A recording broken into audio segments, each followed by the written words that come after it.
Salut les gars, salut à toi qui regarde cette vidéo. Moi c'est Sylvain Boumba de Génération de Transition. Sur cette chaîne, nous parlons d'entrepreneuriat, développement personnel et de mindset. Nous parlons de ces trois points parce que nous sommes conscients que ce sont les points sur lesquels doit se baser la génération d'aujourd'hui, c'est-à-dire la génération de transition. Cette génération-là qui doit médier, qui doit faire d'intérim entre une Afrique qui était méprisée de tous et l'Afrique qui sera admirée de tous. Donc, on a besoin de ces points pour avoir une jeunesse émergente et une jeunesse travailleuse.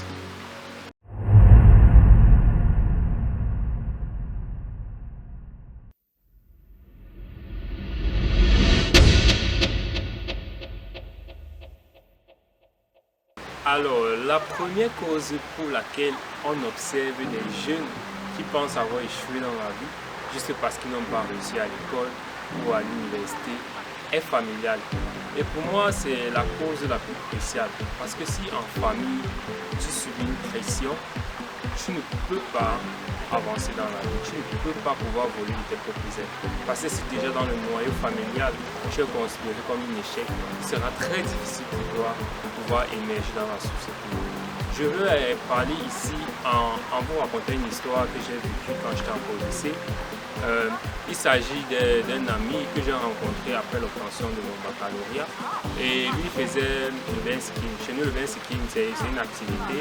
On utilise des motos pour faire du transport du vin. Alors, j'ai rencontré cet ami-là, il m'a transporté jusqu'au carrefour de mon domicile. Et après, je lui ai demandé qu'est-ce qu'il devenait au fait, la fameuse question. Il m'a dit il ne devient rien, il est juste un skinner et il ne pense pas qu'il va faire grand chose dans sa vie parce qu'il n'a pas pu obtenir son but depuis 3 ans, 4 ans. Donc il ne peut rien faire. Il se sentait comme un échec, quoi.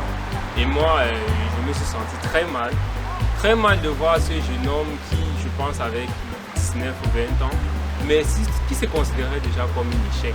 Pour lui, il ne pouvait rien faire, pour lui, il avait déjà échoué. Et quand je me rappelle bien, cet ami même, il était très fort dans la maintenance informatique. C'est-à-dire quand tu avais ton téléphone, il avait toujours cette capacité à trouver le problème et à le résoudre, même si c'était un baffle ou bien tout appareil. Donc il avait cette compétence-là. Et moi je le voyais comme quelqu'un qui pouvait faire une formation de ce côté-là et devenir, pourquoi pas un grand technicien dans ce domaine.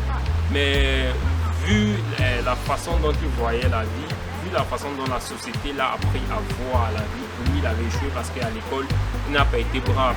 Et pour moi c'est vraiment désolant. C'est vraiment désolant de voir quelqu'un qui peut encore faire beaucoup de choses et qui se considère déjà à cet âge-là comme un échec.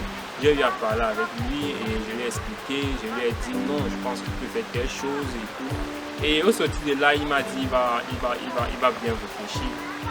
Et déjà la raison qu'il m'avait donnée c'était que même en famille, il a proposé de faire des formations, mais on l'a dit ne peut rien faire parce que si l'école l'a dépassé ou si réussit au bout de ça, il n'a pas été capable, on ne pense pas que c'est en informatique qu'il sera capable. Et pourtant, je sais bien que cet ami était très brave. Vous voyez déjà à quel point dans le noyau familial, il subissait déjà une pression. Et c'est généralement observé, parfois même à la maison. Quand on était à la maison, tu vois, l'enfant qui n'a pas de bonnes notes est considéré comme le toto.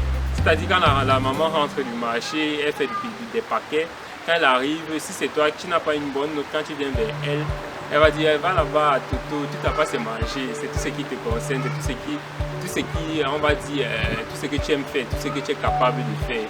Donc il subit une pression, les autres, ses frères qui savent qu'il n'est pas fort, qu'il n'est pas brave à l'école, vont l'insulter et il va falloir faire n'importe quoi, c'est lui qu'on va envoyer, juste parce qu'il n'est pas brave à l'école.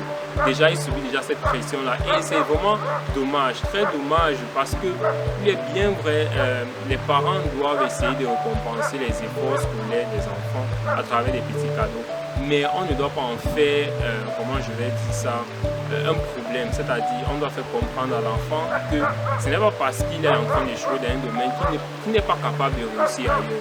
Donc, les familles doivent voir, les parents doivent voir quelle est l'éducation qu'ils donnent aux enfants. Ils doivent observer les enfants, pour moi, voir dans quoi ils sont forts, voir, regarder les faits et gestes des enfants il y a des enfants déjà qui dès le bas âge, ils lui montrent déjà des compétences.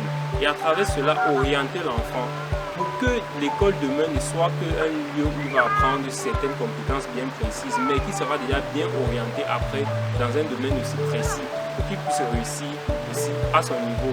Et non de faire comprendre aux enfants que tu dois avoir le baccalauréat à tout prix. Si tu n'as pas le bac, c'est que tu as échoué dans ta vie. On a vu des gens qui ont fait le probatoire, le bac 10 fois. Pour moi, c'est un échec de l'éducation parce qu'on ne devrait pas insister sur quelque chose qui est déjà difficile. Quand on remarque que l'enfant n'est pas compétent dans ce domaine, ça ne sert à rien d'insister là-dessus, tout en sachant que généralement ces enfants-là, ils ont des compétences bien précises dans certains domaines. Donc ce qu'on peut faire au niveau familial, c'est juste l'orienter vers ce domaine-là. Et les frères et sœurs, les cousins aussi, doivent un rôle à jouer. Il ne faut pas frustrer le frère qui n'est pas compétent, qui n'a pas de bonnes notes. Il faut juste lui faire comprendre que en travaillant, ça peut arriver et lui faire voir ses autres compétences. Parce que ces enfants, généralement, ils savent chanter, ils savent bricoler, ils savent faire beaucoup d'autres choses. Donc, on devrait plus apprécier ce qu'il sait déjà faire au lieu d'insister sur ce qu'il ne sait pas faire. Donc, pour moi, c'est cette cause familiale-là, on doit vraiment se baser dessus parce qu'elle est vraiment au noyau, au fait. Et quand dans la famille, ça ne donne pas, ça ne peut donner nulle part ailleurs.